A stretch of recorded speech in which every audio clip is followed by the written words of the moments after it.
होगी। अच्छा जी, तो ट्रेडिशनल अप्रोचेस क्या है? पास्ट जो आपके जो पहले स्कॉलर्स थे, ग्रीक स्कॉलर्स, उसके बाद जो आते रहे किसी स्टेट्स में, वो कहते हैं कि पॉलिटिकल साइंस को स्टडी किया जाए किसमें? हिस्टोरिकल मेथड्स के जरिए, हिस्टोरिकल अप्रोच के जरिए, और अपना लीगल, और साथ कौन सी है? फिलोसॉफिकल। ठीक है, ये तीन चीज़ें थी जो उनको लेके चल रहे थे। लेकिन जैसे जैसे वक्त गुजरता गया, ठीक है, तो सेकंड वर्ल्ड वार के बाद नई अप्रोचेस सामने आई, नए स्कॉलर सामने आए, उन्होंने कहा कि यार इसको अब जो है ना पॉलिटिकल साइंस की स्टडी करने का जो एक ट्रेंड है उसको चेंज करना चाहिए। उन्होंने साइंटिफिकली और मॉडर्न ट्रेंड्स उन्होंने पेश किए, जिसमें उन्होंने कहा कि डिफरेंट, अच्छा उसमें फिलोसफिकल मेथड में क्या था कि जो उनके रिलेशंस थे वो फिलोसफिकली, हिस्टोरिकली, इस तीनों चीज़ों में ना, लीगली वो बेस करते थे, और डिसीजन मेकिंग इन्हीं पर बेस करती थी। लेकिन अब मॉडर्न ट्रेंड्स में क्या हो गया? मॉडर्न ट्रेंड्स में स्कॉलर्स ने ये कहा कि मॉडर्न ट्रेंड्स में हमें डिफरेंट इंस्टीट्यूशंस को भी पढ़ना पड़ेगा, ठीक है, उन ऑर्गेनाइजेशंस को भी पढ़ना पड़ेगा जो पॉलिटिकल साइंस में उनकी और नेशन स्टेट्स की आपस की डिसीजन मेकिंग में, उनके रिलेशंस में वो इंस्टीट्यूशंस जो हैं अहम किरदार अदा करते हैं। तो ये नया जो मॉडर्न था, इन्होंने कहा कि इनके साथ साथ इसको भी स्टडी किया जाए। इसके अगर इनको स्टडी नहीं करेंगे तो पॉलिटिकल साइंस की स्टडी जो है वो कंप्लीट नहीं होगी, इनकम्प्लीट रहेगी। ठीक है, अब टाइप्स ऑफ ट्रेडिशनल में क्या है? जिस तरह मैंने आपको बताया कि फिलोसफिकल है, ठीक है, आपका हिस्टोरिकल है, और साथ इंस्टीट्यूशनल अप्रोच है, ठीक है, और लीगल अप्रोच। अब हिस्टोरिकल में क्या था? हमने क्या पढ़ा था हिस्टोरिकल में? हिस्टोरिकल में हमने ये स्टडी किया था कि पास्ट के इवेंट्स जो है, ठीक है, उनकी क्या फैक्टर्स थे, उनके पीछे क्या कैटालाइटिक फैक्टर्स थे जिन्होंने उस पास्ट के इवेंट को पैदा होने में, उनको हुकूक पजीर होने में क्या किरदार अदा किया। वो पास्ट की स्टडीज को करते हुए, हिस्टोरिकल इवेंट्स को देखते हुए हम जो प्रेजेंट का सिनेरियो है उसको रिलेट करते हैं, और आने वाले फ्यूचर के सिनेरियो के साथ हम एक अच्छी डिसीजन मेकिंग करते हैं। ठीक है, हिस्टोरिकल ट्रेंड्स में मैंने बताया कि जो प्लेटो है, इनकी हिस्टोरिकल में वो जो प्लेटो की हमें पढ़ी दी रिपब्लिक उन्होंने बुक लिखी है, वो आइडियलिज्म के ऊपर बेस करती है। वो कहते हैं कि वेलफेयर सोसाइटी जो हो, बिल्कुल एक अपना उनमें जो एक रियलिस्टिक अप्रोच है उसको उन्होंने सेट असाइड कर दिया ना, बिल्कुल इग्नोर कर दिया। तो उन्होंने क्या किया कि रिपब्लिक में एक आइडियलिस्टिक अप्रोच दिया। आइडियलिस्टिक अप्रोच क्या होती है कि सारे जो इंसान है वो खुशहाली से रहेंगे, ठीक है, अमन से रहेंगे, सब कंस्ट्रक्टिवली जो एक थॉट जो है इंसान की उसके अकॉर्डिंगली रिलेशंस कायम किए जाएंगे। लेकिन जो एक आपके जो इंसानों के व्यूज़ हैं, ठीक है, जो थॉट्स हैं वो वेरी करती हैं पर्सन टू पर्सन, ठीक है। इंसान के अंदर एक चीज़ डाल दी गई है, ठीक है, तो उसको आप निकाल नहीं सकते, ये हकीकत है। तो उन्होंने इस हकीकत से हट के एक आइडियलिस्टिक अप्रोच पेश की, जिसके ऊपर तनकीद भी की गई। तो अब आइडियलिस्टिक सोसाइटी में भी मैंने क्या आपको एग्जाम्पल दी थी कि तब वो कायम हो सकती है वेलफेयर स्टेट जब मैंने आपको किसकी इस्लामिक स्टेट की मिसाल दी थी। तो इस्लामिक स्टेट में क्या था? उन्होंने आइडियलिस्ट एक हम जिसको हम कह रहे हैं कि वेलफेयर स्टेट जो हर जगह अमन ही अमन सुकून हो, किस तरह का कोई क्राइम, कोई सोशल इवल्स ना हो, तो उसके लिए क्या किया इस्लाम ने? एक ऐसा कानून दिया आपको ताकि वो उस चीज को डेटर कर सके। ठीक है, रिलीजियस अप्रोच भी तो आ सकती है। रिलीजियस अप्रोच तो है। ये मैंने आपको पहले बताया था कि इब्न खल्दून ने इस्लामिक व्यू ऑफ कांसेप्ट को, इब्न खल्दून पहला सोशियोलॉजिस्ट था जिसने इस्लामिक व्यू को अंदर डाला इसकी स्टडी करने के लिए। उसने कहा कि जो अपना आपकी क्रिश्चियन कम्युनिटी है या जो भी डिफरेंट रिलीजन से बिलोंग करते हैं उनके ऊपर भी रिलीजन का असर रहा है। कैथोलिक रोमन्स को आप देख लें, ठीक है, उनके तो रहा ही रिलीजन का असर है, कैथोलिक और रोमन्स के जो आपस के रिलेशन रहे हैं, ठीक है। इसके अलावा आप जूस को देख लें, जितने भी आप हमारे नेबरिंग स्टेट जो आजकल की जो चल रही है सिचुएशन आप देख रहे हैं कि इंडिया को देख लिया, तो रिलीजन का असर तो पॉलिटिक्स पे रहा ही रहा है। तो उन लोगों ने जो पहले स्कॉलर्स थे उन्होंने इसको कम रिलेट किया, डिस्कस ही बहुत कम किया। लेकिन ये इब्न खल्दून साहब थे जिन्होंने क्या किया, उन्होंने इस्लामिक को व्यू ऑफ पॉइंट भी दिया और साथ साथ क्या किया, और दूसरे जो रिलीजन थे उन पर भी बताया कि उन्होंने के जो पॉलिटिक्स थी, उनके जो रिलेशन थे आपस के, उनमें उसके रिलीजन के असरात रहे हैं। इसको हम इग्नोर नहीं कर सकते, ठीक है। तो इस्लाम ने क्या कंसेप्ट दिया आपको? एक जस्टिस सिस्टम दिया कि अगर आप वेलफेयर सोसाइटी कायम करना चाहते हैं तो उन्होंने एक सख्त सजाएं इस्लाम ने दी, चोरी करे हाथ काट दो, ठीक है। इस तरह से जो सजाएं हैं अगर वो लागू की जाती हैं तो वेलफेयर स्टेट कायम होगी, क्योंकि अगर हाथ कट जाएगा किसी का तो एक डेटरेंस कायम हो जाएगा ना, ठीक है, डेटर हो जाएगा कि लोग डरेंगे, खौफ में आएंगे, आइंदा कोई भी चोरी करने से कतराएगा। तो ये चीज़ें तब कायम हो सकती हैं जब हम एक अच्छा जस्टिस सिस्टम सोसाइटी में प्रिवेल कर सकें। अच्छा जी, इसके बाद क्या इंस्टीट्यूशनल अप्रोच में क्या किया था इन्होंने? इंस्टीट्यूशनल अप्रोच जो है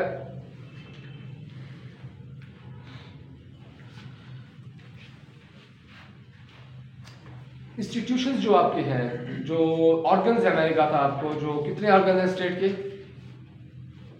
पिलर ऑफ स्टेट कितने हैं? और 4 हाँ बताएं। Institution government institute pillar of state, मैं स्टेट की मैंने दो चीजें आपको बताई थी। एक मैंने कहा स्टेट कब कायम होती है, उसके लिए क्या होना चाहिए? टेरिटरी, पॉपुलेशन, ठीक है, गवर्नमेंट, ये चीजें कायम होनी चाहिए। तो अब एक जो स्टेट बन गई है उसके कितने ऑर्गन्स हैं, पिलर्स कितने हैं? Parliament, judiciary, executive, media. Fourth pillar of state क्या हो गया? मीडिया, ठीक है। पहले 3 पिलर थे, अब मीडिया की जो रेवोल्यूशन आया है उसके बाद मीडिया क्या हो गया? Fourth pillar of state consider किया जाता है। मीडिया भी एक फोर्थ पिलर ऑफ स्टेट है। तो उन्होंने क्या किया कि अब मैंने आपको कहा था कि इंस्टीट्यूशंस हैं, लेजिस्लेशन जो है आपकी पार्लियामेंट का इंस्टीट्यूशन है, ठीक है।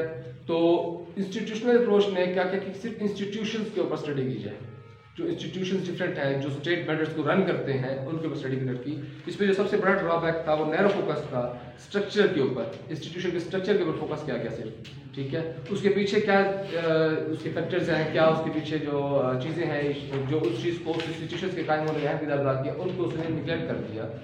इसका फोकस बहुत नैरो था, इसलिए इसके ऊपर क्रिटिसाइज किया गया कि नहीं, ये जो है अपना बहुत ही नैरो फोकस रखती है, इसको मजीद ब्रॉड किया जाए। तो लीगल अप्रोच में क्या है कि पॉलिटिकल स्टडी जो है, पॉलिटिकल साइंस में, लीगल अप्रोच में जो आपकी एक जस्टिस है, जुडिशरी है, ठीक है, वो एक सेगमेंट जो है, जो एक सेक्टर है आपका, वो एक अहम किरदार अदा करता है पॉलिटिकल साइंस में। पॉलिटिकल साइंस की वो लीगल अप्रोच वाले कहते हैं कि जितने भी जो चीज़ें होती हैं उसमें लीगल जो आपके मैटर्स हैं वो क्या कर जाते हैं? डोमिनेट करते हैं। उसकी सपोर्ट उनके बगैर जो है आप कोई भी पॉलिटिकल स्टडी जो है कंडक्ट नहीं कर सकते। किसी हद तक ये ठीक भी है, क्योंकि पॉलिटिकल स्टडी में अब ये तो एक डिफरेंट अप्रोचेस थी ना, लेकिन अब जो मॉडर्न आए, ठीक है, मॉडर्न स्कॉलर्स आए, उन्होंने क्या किया, मॉडर्न अप्रोचेस आई, उन्होंने ये कहा कि चीज़ों को जो है सिर्फ इन चीज़ों के ऊपर बेस नहीं करना चाहिए, इंस्टीट्यूशंस के ऊपर, लीगल अप्रोच के ऊपर, ट्रेडिशनल के ऊपर, इसको मजीद ब्रॉड किया जाए। इंस्टीट्यूशंस को, सॉरी, स्टेट की स्टडी में, पॉलिटिकल साइंस को स्टडी करते वक्त आप सोशियोलॉजिकली जो आपकी सोसाइटी है, ठीक है, उस हद तक आप जाएं, क्योंकि जो माशरा कायम, सारा पॉलिटिकल निज़ाम आपकी सोसाइटी पर खड़ा हुआ है ना। सोसाइटी कब कायम होती है? एक फर्द से, अफराद से, ख़ानदान से बढ़ते बढ़ते आपकी सोसाइटी कायम हो गई ना। तो उस सोसाइटी की स्टडी करें आप, सोशियोलॉजिकल उस मैटर को स्टडी करें उस पॉलिटिकल साइंस में, तब जाके जो है इन चीज़ों को शामिल किया जाएगा, तो एक अच्छा डिसीजन मेकिंग होगी। अच्छा, अब एक चीज़ कहा जाता है कि यार अभी जो अफगानिस्तान में चलती रही है जंग, अमेरिकन जो चलती रही है, वॉर ऑन टेरर, तो उसमें डिफरेंट स्कॉलर से, मीडिया में आपने सुना होगा कि अमेरिका जो है उन इलाके के लोगों की नफ्सियातें नहीं समझ रहा, वहाँ का जो माशरे का एक निज़ाम है उसको नहीं समझ रहा, अमेरिका जो है पीठ के वापस आ जाएगा। शुरू में स्कॉलर्स कहते रहे हैं, आदम रशीद, दूसरे बहुत से स्कॉलर्स हैं इस तरह के। तो वो क्या थी, वो उनकी साइकोलॉजिकल बेस, सोशियोलॉजिकली जो उनकी सोसाइटी एक जो कायम हुई थी, वो उसके हिसाब से बता रहे थे कि ये इनको शिकस्त देना या इस तरह इनको ख़त्म कर देना, ये लड़ते रहेंगे, ये मर जाएंगे, ठीक है, इन्होंने लड़ाई नहीं छोड़ी जब तक अमेरिका निकल जाए। वही हुआ।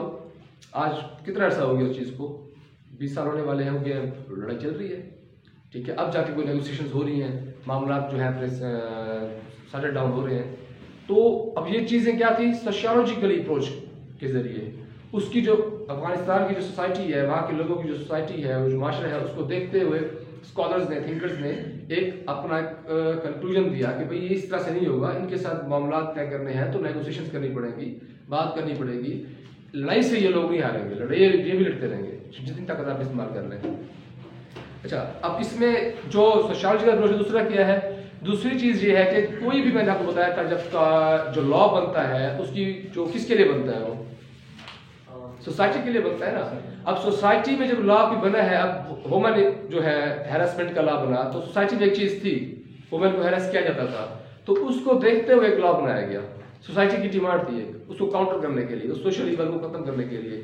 अब चाइल्ड लेबर के ऊपर लॉज बने, ठीक है, एक्ट्स बने, ऑर्डिनेंस आए, तो ये क्या थी, एक क्राइम था, एक सोशल ईवल था, कर्ज थी, उसको क्या करने के लिए, काउंटर करने के लिए लॉ कंडक्ट किए गए। ये सोसाइटी जो होती है ये बताती है आपको किस तरह का लॉ चाहिए, किस तरह की इनको अपना लॉ मेकिंग होनी चाहिए, किस तरह की लेजिस्लेशन होगी आपकी पार्लियामेंट में जाके, वो सोशियोलॉजिकल बेस्ड होती है। ठीक है, आपके राइट्स के ऊपर जो भी लॉ बनता है, जो भी चीज़ें आपके राइट्स के ऊपर बनती हैं, जिसको फंडामेंटल राइट्स कहते हैं, अगर इन पर लॉज बने हैं तो फंडामेंटल राइट्स आपको सोशियोलॉजिकली सोसाइटी ने आपको बताया कि आपके क्या राइट्स हैं, उसको देखते हुए आपके लॉज कंडक्ट किए गए। ठीक है, लॉ फॉर्मुलेट किए गए। अच्छा, साइकोलॉजिकल अप्रोच भी उन्होंने कहा, जिस तरह मैंने आपको बताया कि कोई भी मैटर है सबसे पहले उसको साइकोलॉजिकली उसकी नफ्सियाती तौर पे उसकी एक जो इसका पीछे बहुत सी कुव्वतें कार फरमा होती हैं, वो कैसे डेवलप हुई, उस चीज़ को स्टडी किया जाता है। ठीक है, अब अगर हम रिसर्च कंडक्ट करते हैं अफगान्स के ऊपर कि उन्होंने कि क्या चीज़ है, उनकी क्या थॉट्स हैं कि वो इस तरह का अपना एक सोच रखते हैं, तो उसके पीछे बैकग्राउंड देखा जाता है, सोसाइटी को देखा जाता है। ठीक है, उस सोसाइटी की फॉर्मुलेशन कैसे हुई, ठीक है, वहाँ के थॉट्स कैसे हैं, वहाँ के लोगों की जो है अपब्रिंगिंग, उनकी तरबियत, उनका एक सोच वो किस तरह से डेवलप हुई है। मतलब हम एक छोटी से छोटी कई बार जाके रिसर्च कंडक्ट करते हैं, तब जाके हम एक अपना कंक्लूजन देते हैं कि ये चीज़ें जो होती हैं मैटर करती हैं, तो आपकी जो नफ्सियात है उसके फॉर्मुलेट होने में, उसकी साइकोलॉजिकल जो आपकी थॉट है, जो इश्यूज़ है उनको फॉर्मुलेट होने में ये चीज़ें मैटर करती हैं। जिस तरह से अफगान्स का, इसके अलावा हमने एग्जाम्पल्स दी थी, कोई हम कहते हैं ना कि कोई किसी भी सोसाइटी में कोई अगर अब रसूलपुर की हमने मिसाल दी थी, जिला गाजी खान में जो रसूलपुर है, वहाँ के लोगों की अगर हम रिसर्च कंडक्ट करें तो साइकोलॉजिकली तो उधर उनकी देखा जाएगा कि इनके मैटर्स क्या हैं, कि किस तरह से उन्होंने एक अच्छी सोसाइटी पाकिस्तान में रहते हुए, जिला गाजी खान में रहते हुए एक अच्छी सोसाइटी कायम की। ठीक है, जो कि क्राइम फ्री सोसाइटी है। ठीक है, जहाँ पर लिटरेसी रेट 100% है। ठीक है, और जहाँ पे आपको जो सोशल इवल्स जो हैं, इन नाम की कोई चीज़ नहीं मिलेगी। तो इसके पीछे क्या थे, साइकोलॉजिकल फैक्टर्स थे जिन्होंने उनको क्या किया, इंस्टिगेट किया, उनको उस चीज़ को उकसाया कि एक ऐसी सोसाइटी कायम की जा सकती है कि जिसमें ये सारी चीज़ें आपकी कायम हो, और उसके साथ साथ क्या नफ्सियात थी, एक सोच थी, उस सोच को देखते हुए एक सोसाइटी कायम हो गई। ठीक है, अब आगे क्या है आपका इकोनॉमिक अप्रोच। इकोनॉमिक अप्रोच क्या है, अब ये सारी चीज़ें देख लेना, अब कोई भी स्टेट है उसके मैटर्स हैं, ये इश्यूज हैं। ठीक है, अब स्टेट की एक इकोनॉमिक पॉलिसी भी होगी। ठीक है, स्टेट की नेशनल पॉलिसी होती है जिसमें आपकी सारी जो लॉ मेकिंग होती है आपकी राइट्स के ऊपर, वो सारी मैटर करती है। ठीक है, वो जो लॉ मेकिंग होती है वो अकॉर्डिंग टू आपकी साइकोलॉजी, उस सोसाइटी को देखते हुए लॉ मेकिंग की जाती है। ठीक है, इसके अलावा अभी इकोनॉमिक फैक्टर होता है, स्टेट जो है, स्टेट होगी जाहिर बात उसकी इकोनॉमी भी होगी, उसने इकोनॉमी को भी रन करना है, वो नेशनल इकोनॉमी भी होती है, इंटरनेशनली जो कि पॉलिटिकल इकोनॉमी जिसको हम बोलते हैं वो भी होती है, उसको उन्हें रन करना होता है। तो पॉलिटिकल साइंस में जब इकोनॉमी के ऊपर फोकस किया गया तो उन्होंने कहा कि स्टेट में जो इकोनॉमी होती है, जो आपके इकोनॉमिक रिलेशंस कायम होते हैं, तो ये भी पॉलिटिकल साइंस की स्टडी का एक हिस्सा है। ये पॉलिटिशियंस ही होते हैं, आपके पॉलिटिकल लीडर्स ही होते हैं जो ये आपके इकोनॉमिक रिलेशंस कायम करते हैं आपके नेशनल इंटरेस्ट को देखते हुए। अब नेशनल इंटरेस्ट क्या होता है, आपका जो आपके मुल्क का एक मफाद होता है, ठीक है, उसको देखते हुए इकोनॉमिक रिलेशन जो कायम किए जाते हैं। तो उन्होंने कहा कि अब इकोनॉमिक अप्रोच में फिर क्या किया उन्होंने, जब उन स्टडी कंडक्ट की तो उसको उन्होंने क्या नाम दिया, इंटरनेशनल पॉलिटिकल इकोनॉमी। ठीक है, अब हाँ, इन्होंने कहा कि जो इंटरनेशनल पॉलिटिकल इकोनॉमी है इसको स्टडी करना चाहिए, स्टडी का क्या जाना चाहिए पॉलिटिकल साइंस में कोई भी डिसीजन मेकिंग करते हुए। अब इंटरनेशनल पॉलिटिकल इकोनॉमी में जो चीज़ें इन्फ्लुएंस करती हैं वो आपके क्या है, इंटरनेशनल इकोनॉमिक इंस्टीट्यूशंस, जिसमें वर्ल्ड बैंक है, IMF है, एशियन डेवलपमेंट बैंक है, ये सारी चीज़ें जो है आपकी क्या करती हैं, ये इन्फ्लुएंस करती हैं आपकी डिसीजन मेकिंग के ऊपर। अभी हम पाकिस्तान के एग्जाम्पल को देख लें तो पाकिस्तान को अपने इकोनॉमिक मैटर्स को रन करने के लिए हर बार IMF के पास जाना पड़ता है। क्यों? अब एक पॉलिटिकल इकोनॉमिक इंस्टीट्यूशंस कायम है, ठीक है, और सिर्फ मालियाती इदारा नहीं है, वो पॉलिटिकल इकोनॉमिक इंस्टीट्यूशंस है जहां पे उसको उसकी इकोनॉमी को पॉलिटिकली रन किया जाता है। ठीक है, तो उसमें जो अब IMF क्या है, इंटरनेशनल इकोनॉमिक इंस्टीट्यूशन है, जो कि हम जिनसे हम इमदाद लेके अपनी इकोनॉमी को चला रहे होते हैं पाकिस्तान में। तो अब उन्होंने क्या कहा कि इकोनॉमिक मैटर्स को भी स्टडी किया जाना चाहिए। इसको स्टडी किए बगैर आप एक अच्छा पॉलिटिकल रिसर्च जो है, अच्छी पॉलिटिकल रिसर्च जो है वो कंडक्ट नहीं कर सकते। ये क्या किसने, कौन थे, मॉडर्न थे, मॉडर्न जो आपके अप्रोचेज हैं उन्होंने कहा। अच्छा जी, इसके बाद क्या है, इकोनॉमिक अप्रोच के बाद क्वांटिटेटिव सिस्टमैटिक अप्रोच। अब क्वांटिटेटिव में क्या है, स्टैटिस्टिकली कोई अगर हम रिसर्च करते हैं तो हम डाटा जब कलेक्ट करते हैं तो स्टैटिस्टिक्स को देखते हैं। ठीक है, स्टैटिस्टिक्स के साथ साथ क्वांटिटेटिव मैटर्स को सामने रखते हैं।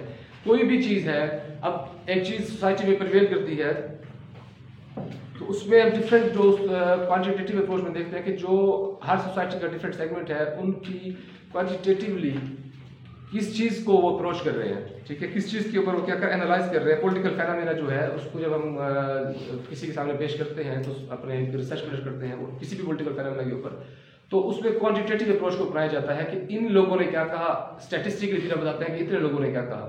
इस चीज़ को देखते हुए जिसको हम अब एक आम अल्फाज में समझाने के लिए बताऊँ आपको कि जिस तरह हमारा डेमोक्रेटिक कल्चर है, ठीक है, डेमोक्रेसी में क्या होता है कि जो ज़्यादा वोट ले जाता है तो वो अपनी हुकूमत कायम करता है, ठीक है, जिसके पास नंबर ऑफ पार्लियामेंटेरियंस ज़्यादा होते हैं वो क्या करता है, जो ज़्यादा जीत जाते हैं उनकी मेंबर्स ऑफ पार्लियामेंट जो वो क्या करते हैं, एक हुकूमत कायम करते हैं। क्वांटिटेटिव में तो बाकी भी आ जाएगी, आप क्वांटिटेटिव में ऑब्जर्वेशंस भी आ सकते हैं कि इतने बंदों की ज्यादा ऑब्जर्वेशन, एग्जैक्टली, ऑब्जर्वेशन एक्सपेरिमेंट, ये सारी चीजें इंटरलिंक हो गई, इंटरलिंक्ड हो गई। तो मैंने एक शुरू में सोशियोलॉजी में आपको बताया था कि जो भी आप स्टडी कंडक्ट करते हैं उसमें क्या होती है, कौन सी मेथड आप अपनाते हैं, आपने ही बताया था, ऑब्जर्वेशन सर्वे करते हैं आप, ठीक है, ऑब्जर्वेशन होता है। तो ये सारी चीजें क्वांटिटेटिव और क्वालिटेटिव रिसर्च करते वक्त आप क्वांटिटेटिव मेथड्स को भी अपनाते हैं। अब क्वांटिटेटिव मेथड्स में क्या आ जाता है, आपका स्टैटिस्टिक्स आ जाते हैं। ऑब्जर्वेशनल मेथड्स को जब अपनाते हैं तो आप बताते हैं कि इतने परसेंटेज जो पॉपुलेशन है वो इस चीज़ की हामी है। ये जो सर्वे कंडक्ट करते हैं गैलप वाले, ठीक है, एमएनएसटी वाले, तो ये सारी चीज़ें क्या होती है, ये ऑब्जर्वेशनल और क्वांटिटेटिव होती है। एक चंद लोगों में एक अपनी लिमिट रखते हैं, 1000 इंडिविजुअल से हमने मिलना है, 1000 इंडिविजुअल से हम मुलाकात करेंगे, उनसे डिफरेंट व्यूज लेते हैं, ठीक है, उनके व्यूज जब लेते हैं तो फिर उसमें डिविजन्स करते हैं कि कुछ कहते हैं कि नून लीग की हुकूमत जो थी वो अच्छी थी, कुछ कहते हैं ख़राब थी, कुछ कहते हैं नवाज शरीफ आना चाहिए, कुछ कहते हैं इमरान खान अच्छा रूल कर रहा है, कुछ कहते हैं इतने परसेंट कहते हैं कि इमरान खान अच्छा रूल नहीं कर रहा, इतने परसेंट कहते हैं कि इमरान खान ने जो वादे किए थे वो पूरे नहीं किए, उसके अगेंस्ट जा रहा है। तो ये क्या है, जो सर्वेज होते हैं ये इन्हीं मेथड्स को अपनाते हैं। अच्छा, अब सर्वेज में जो क्वालिटेटिव और क्वालिटेटिव मेथड्स अगर हम देखें, इसमें स्टैटिस्टिकली जो हम चीज़ें पेश करते हैं, बनाते हैं, तो उसमें ये नहीं कि आप सर्वे, एक तो होता है सर्वे पूरी सोसाइटी का कंडक्ट करना, ठीक है, ठीक, उसमें फिर वो बहुत मुश्किल हो जाता है। उसमें फिर क्या किया जाता है कि एक सोसाइटी में रहते हैं, अब डेरा गाजी खान जब वो कोई सर्वे करने आएगा तो डेरा गाजी खान सोसाइटी में से वो सिर्फ 1000 से 1500 लोगों को मिलेगा, तो फिर वो क्या है, उन्हीं की बेस के ऊपर, अब ये भी जरूरी नहीं है कि जो 1000 से 1500 लोग कह रहे हैं बाकी भी वही लोग कह रहे हो, लेकिन 80% 70% वही होता है। एक वो क्या होता है, साइकोलॉजिकल अप्रोच हमने पढ़ी है, वो उस इलाके की जो एक नफ्सियात बता रही होती है सर्वे कि इस इलाके के रहने वाले लोग, इस रीजन के रहने वाले लोग ये सोचते हैं, मेजॉरिटी ऑफ पीपल जो होगी, जो परसेंटेज होगी वो ये सोचती है कि भाई इमरान खान की हुकूमत सही जा रही है, ठीक है, वो सही, उनके फैसले जो है, डिसीजन जो है वो बिल्कुल ठीक है। तो वो सर्वे जो होते हैं ये क्वालिटेटिव स्टैटिस्टिकली कंडक्ट किए जाते हैं। ये कहते हैं कि पॉलिटिकल साइंस को स्टडी करने के लिए ये चीज़ें भी बहुत अहम जरूरी है कि क्वालिटेटिवली इसको देखा जाए, स्टैटिस्टिकली इसको देखा जाए। क्वालिटेटिव में क्या क्या फैक्टर्स आ जाएंगे? क्वालिटेटिव में ये होता है कि आप चंद जो आपकी जो चीज़ें होती है ना, आप जिसमें देख लें कि एक होती है आपने तादाद में देखना है लोगों को, सभी लोगों के पास जाता है। क्वालिटेटिव में आप सिर्फ उन लोगों के पास जाते हैं जो वेल अवेयर्ड, वेल इन्फॉर्म होते हैं, ठीक है, क्वालिटी ऑफ स्टडी होती है आपकी, रिसर्च कंडक्ट करते हैं, ठीक है। तो उसमें अगर हम चले जाते हैं कि पार्लियामेंटेरियंस है जो हमारे, जो हर इलाके को रिप्रेजेंट कर रहे हैं ना, तो उनके पास हम जाके उनसे मिलते हैं, उनसे हम सर्विस करके question, simply survey with qualitative paper, मतलब क्वालिटी पेपर्स यूं कैसे, क्वालिटेटिव मेथड्स को अपनाते हुए उसमें क्वालिटेटिव मेथड्स भी लिखे जाते हैं कि आपके मेथड्स कौन से अपनाए हैं। एक तो है ना, आपने सिंपल क्वेश्चंस किया, अब मेथड्स में क्या है, आप जिस तरह हर चीज़ का तरीकाकार होता है ना, उस स्टडी को कंडक्ट करने का भी तरीकाकार होता है।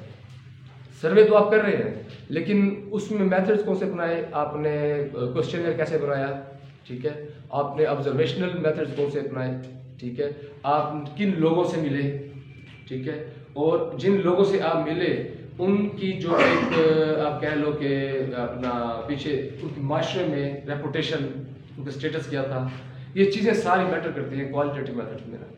तो तभी इसको क्वालिटेटिव मेथड कहा जाता है कि स्टडी को कंडक्ट आपने क्वालिटेटिव मेथड्स के जरिए करना है, और क्वालिटेटिव मेथड्स भी होते हैं, उसमें चीज़ें वही आ जाती हैं, आपके ऑब्जर्वेशनल है, स्टैटिस्टिक्स है, लेकिन किन लोगों से किस तरीके को आपने अपनाया, को कैसा क्वेश्चन है आपने जो है अपने लिखा, ये सारी चीज़ें मैटर करती हैं इसमें।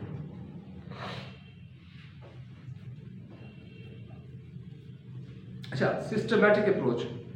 सिस्टमैटिक अप्रोच में क्या करती है, इसमें जो डिस्क्राइब करती है आपके रिलेशन को, पॉलिटिकल आपके जो रिलेशन है उसकी लाइफ जो है, साथ साथ क्या करती है सोशल लाइफ के थ्रू वो इनको रिलेट करती है, जो आपके सोशल लाइफ है और पॉलिटिकल लाइफ जो other aspects of social life है उनको रिलेट करते हैं सिस्टमैटिक अप्रोच के।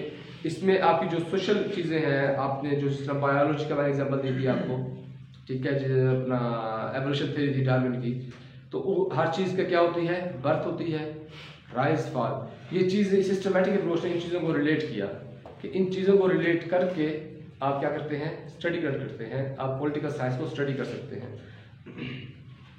बाकी बिहेवियरल अप्रोच है, मार्क्सियन अप्रोच है। अच्छा, मार्क्सियन अप्रोच क्या है, बड़ी अहम है ये। कार्ल मार्क्स जो था एक सोशलिस्ट था ना। अब कार्ल मार्क्स ने जो एक नज़रिया दिया वो उसने कहा कि सोसाइटी में क्लैश, अब देखो ना, अब पॉलिटिकल साइंस का वो एक आपको चीज़ दे रहा है, पॉलिटिकल साइंस की स्टडी आप कंडक्ट कर रहे हैं, उसने कहा कि पॉलिटिकल मैटर्स जो है आपके, हम पॉलिटिकल साइंस के आप इसके वो कॉन्सेप्ट पढ़ते हैं ना, पॉलिटिकल मैटर्स जो आपके हैं वो तब तक ठीक नहीं हो सकते जब तक के हैव्स एंड हैव नॉट जो आपके हैं उनके दरमियान अच्छा रिलेशन कायम नहीं हो जाता, ठीक है। जब तक डिवीजन रहेगी लोगों में तब तक सोसाइटी में क्लैश रहेगा, और जब तक सोसाइटी में क्लैश रहेगा एक जो अनार्की फ्री सिस्टम है आपका सोसाइटी में, पॉलिटिकल आपकी सोसाइटी में, आपकी पॉलिटिक्स में, वो कायम नहीं हो सकता। अब उसने जो ये नज़रिया दिया सोसाइटी को देखते हुए दिया ना, कि ये जो तकसीम है हैज़ एंड हैज़ नॉट्स की, ठीक है, प्रोलेटेरिएट क्लास और लेबर क्लास को उसने जो स्टडी किया तो उसको बताया उसने कि भाई ये चीज़ें आप ख़त्म करेंगे तो आपकी सोसाइटी में जाके अमन आएगा। तो उसने भी उसका हल क्या बताया, क्या तरीक़ेकार है, उसने सब चीज़ों को जो है क्या करें, स्टेट ऑन करें। हर किसी की जो इनकम है वो फिक्स हो, हर किसी के पास गाड़ी स्टेट दे, हर किसी को जो भी फैसिलिटी, एक तो आएगा आपकी बेसिक फैसिलिटीज़ वो तो स्टेट देती ही देती है, डेमोक्रेसी में भी स्टेट की रिस्पॉन्सिबिलिटी है। तो उन्होंने कहा कि ये प्राइवेट ऑनरशिप है ना, इसको ख़त्म क्या किया जाए। कि प्राइवेट ऑनरशिप जो है कैपिटलिज्म के अगेंस्ट उसने नजरिया दिया। तो उसने क्या किया कि ये जो कैपिटलिस्ट है ये प्राइवेट ऑनरशिप में क्या करते हैं कि एक्सप्लॉइट करते हैं लेबर्स को, ठीक है, उनको उनके जो एक उनकी जो पे है वो उनके मेहनत के अकॉर्डिंगली उनको नहीं पे करते, ठीक है, उनका इस्तेसाल करते हैं, माशी इस्तेसाल करते हैं, जिससे क्या होता है गरीब से तर होता जा रहा है और अमीर तर होता जा रहा है। तो इस चीज़ को खत्म करने के लिए उसने क्या कहा कि स्टेट सब चीज़ों को ऑन कर ले, प्राइवेट ऑनरशिप खत्म कर दे, तब जाके आपकी जो हैव्स एंड हैव नॉट्स की जो डिवीजन है ये खत्म होगी और सोसाइटी में आपकी अनार्की खत्म हो जाएगी, पॉलिटिकल मैटर्स जो आपके हैं फिर वो स्मूथली रन करेंगे। अब ये सोशियोलॉजिकल स्टडी कंडक्ट की थी उसने, एक पॉलिटिकल अपना व्यू देने के लिए कार्ल मार्क्स ने। अब बिहेवियरल अप्रोच हमने पढ़ी थी पहले भी। बिहेवियर में क्या है कि हम बिहेवियर को स्टडी करते हैं, ठीक है, कि एक खास सेगमेंट जो है उसकी बिहेवियरल अप्रोच क्या है, ठीक है।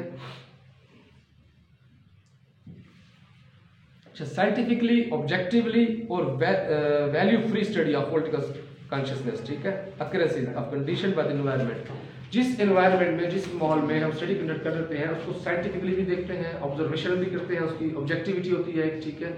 तो उस खास लोगों के बिहेवियर्स को देखते हुए एक पॉलिटिकल स्टडी कंडक्ट की जाती है, उसको पॉलिटिकल स्टडी बिहेवियर्स के ऊपर ये फोकस करती है, ठीक है, बिहेवियरल अप्रोच, कि उस खास किस्म की जो सोसाइटी है, जो स्पेसिफिक सोसाइटी है, उन लोगों के रहने वाले लोगों, उस रीजन के रहने वाले लोगों की बिहेवियर्स किस तरह, उनकी बिहेवियर्स क्या है, उनकी सोच क्या है, वो किस तरह का सोचते हैं, ठीक है। ये रिलेट करती है चीज़ें सारी, आपकी मेथड्स जो हमने पहले पढ़े थे और आपकी अप्रोचेज जो है, ठीक है। एक अप्रोचेज है, एक बंदे ने अप्रोच पेश कर दी है, अब फिर मेथड्स दिए गए। अब भाई इस अप्रोच को अब उन्हीं लोगों ने ही मेथड्स दिए, जिस तरह हमने बताया था कि यार एक चीज़ हमने पेश कर दी कि अच्छा हमने एक चीज़ है पार्लियामेंट है, भाई डेमोक्रेसी के लिए पार्लियामेंट होनी चाहिए, ठीक है, एक नंबर ऑफ आपके जो है रिप्रेजेंटेटिव्स हो जो आपकी होगा, भाई वो अच्छा वो अब उसको रन किस तरह करेंगे, अब वो मेथड आ जाएगा, भाई उसको रन करने के ये मेथड्स हैं, ये वैल्यूज़ हैं, ये नॉर्म्स हैं।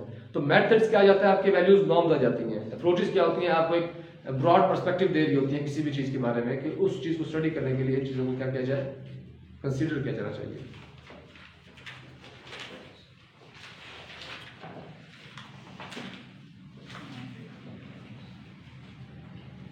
स्ट्रक्चरल फंक्शनल अप्रोच क्या है? स्ट्रक्चरल फंक्शनल अप्रोच में क्या है, जब हमने सिस्टमैटिक अप्रोच में किया ताकि डिफरेंट जो आपकी पॉलिटिकल लाइफ है उसको रिलेट किया दिया गया सोशोलॉजिकल मैटर्स के साथ, तो इसमें जब आप स्ट्रक्चर में जो डिफरेंट इंस्टीट्यूशंस हैं उनको जब आप स्टडी करते हैं पॉलिटिकली, तो उनको कम्प्रिहेंसिवली और उनकी इंटरडिपेंडेंस एक दूसरे के ऊपर कितनी है। स्ट्रक्चरल अप्रोच क्या कहती है कि जितने भी आपके इंस्टीट्यूशंस हैं वो इंटरडिपेंडेंट हैं, तो इंटरडिपेंडेंट है वो एक दूसरे के ऊपर क्या है क्या कहते हैं इन्हिसार करते हैं, ठीक है।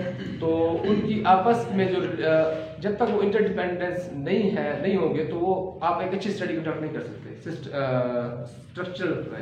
अच्छा, उस इंस्टीट्यूशंस के स्ट्रक्चर को देखा जाता है कि अगर किसी स्पेसिफिक इंस्टीट्यूशन को आप स्टडी कर रहे हैं तो उस स्पेसिफिक इंस्टीट्यूशंस के स्ट्रक्चर उसकी किस तरह से बना, स्ट्रक्चर क्या है उसका, और उस स्ट्रक्चर जो बन गया पार्लियामेंट है कोई भी आपका इंस्टीट्यूशन है उसका डिफरेंट जो आपके इंस्टीट्यूशंस हैं उन पर कितनी इंटरडिपेंडेंस है। अब लेजिस्लेशन का काम क्या है, लेजिस्लेचर का काम क्या है, लेजिस्लेट करना। एग्जीक्यूटिव का काम क्या है, उसको एग्जीक्यूट करना, ठीक है, जो लॉज बने हैं। जुडिशरी का क्या काम है, जुडिशरी का काम है उनको मॉनिटर करना, रेगुलेट करना, ठीक है। कोई चीज जो लॉ बनाया गया है उसकी ट्रू स्पिरिट के अगेंस्ट तो नहीं हो रही, ठीक है, वायलेशन ऑफ जो लॉ तो नहीं हो रही, ब्रीच ऑफ लॉ तो नहीं हो रहा। जुडिशरी का काम ये क्या है, इंटरडिपेंडेंस है। ये चीजें एक दूसरे पर इंटरडिपेंडेंट हैं। ये आपकी जो है स्ट्रक्चरल अप्रोच है, आपकी फंक्शनल अप्रोच। उनके फंक्शंस को देखा जाता है किस तरह से, अभी जो चीजें बयान की हैं फंक्शंस ही हैं उनके सारे, तो इस चीज के ऊपर बेस करते हैं कि interdependence of institutions. Communication theory approach आ गई है, इसमें मतलब खास इंपॉर्टेंस नहीं रखती इतनी, तो लेकिन जो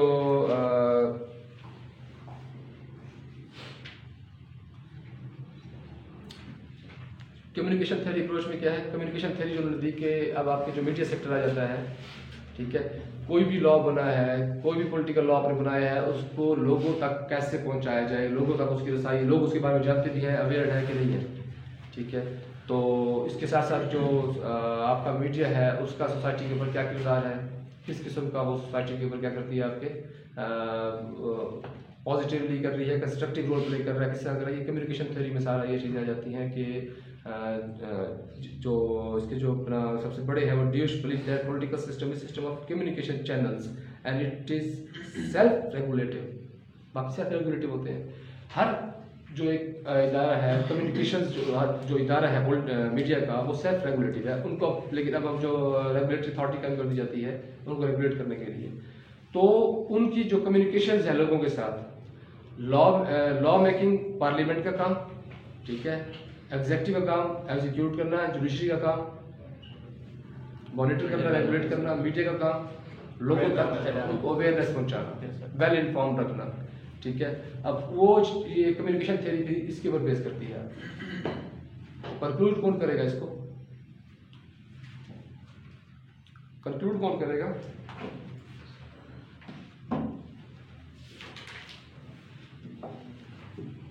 कंक्लूड तो कर दो यार।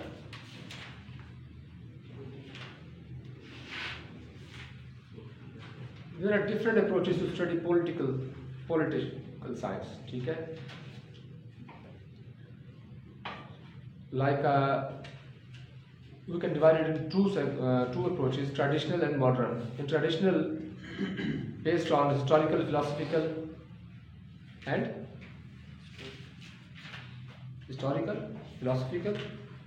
और legal, ठीक है। तो हिस्टोरिकल फैक्टर्स में हिस्टोरिकल पर्सपेक्टिव में, हिस्टोरिकल अप्रोच में हिस्टोरिकल पर्सपेक्टिव को देखे जाते हैं, हिस्टोरिकल इवेंट्स को देखा जाता है। लीगल में लीगल जो आपकी जो लॉ मेकिंग है, ठीक है, उसको देखा जाता है। आप फिलोसफिकल में फिलोसफिकल अप्रोच को लेकर चलते हैं। मॉडर्न अप्रोचेस वाले क्या किया, उन्होंने इसको क्रिटिसाइज किया कि उन्होंने क्या किया, पॉलिटिकल साइंस स्टडी को क्या कर दिया, एक बहुत ही महदूद कर दिया, लिमिट कर दिया। तो उन्होंने कहा कि पॉलिटिकल साइंस को स्टडी करने के लिए साथ साथ आपको क्या करना है, आपको मॉडर्न अप्रोचेस अपनानी पड़ेंगी, क्योंकि नए इंस्टीट्यूशंस डेवलप हो चुके हैं, ठीक है। तो जब तक आप उनको स्टडी नहीं करेंगे तो आपकी एक पॉलिटिकल साइंस को एक अच्छी तरह से आप स्टडी नहीं कर सकते। तो उस जो एक स्पेसिफिक इशू है, स्पेसिफिक मैटर है, उसको आप अंडरस्टैंड नहीं कर सकते जब तक आप उस लाइक का इंस्टीट्यूशनल अप्रोच आपकी आ जाती है, आपकी बिहेवियरलिज्म है, बिहेवियरलिस्ट है, ठीक है, आपकी जो एक मार्क्स का नजरिया दिया, इंस्टीट्यूशन है, सिस्टमेटिक अप्रोच है, फंक्शनल अप्रोच है, स्टैटिस्टिकल आपकी अप्रोच है, ये सारी चीज़ें जो आपकी क्वालिटेटिव जिसको हम कहते हैं क्वालिटेटिव अप्रोच, इन चीज़ों को लेते हुए आप जब इन अप्रोचेस को अपनाएंगे, स्टडी कंडक्ट करेंगे, तब भी जाकर आप क्या करेंगे, एक अच्छी पॉलिटिकल स्टडी कंडक्ट कर सकते हैं, पॉलिटिकल साइंस को स्टडी कर सकते हैं। रावत जी पॉइंट तो ले स्टॉप कर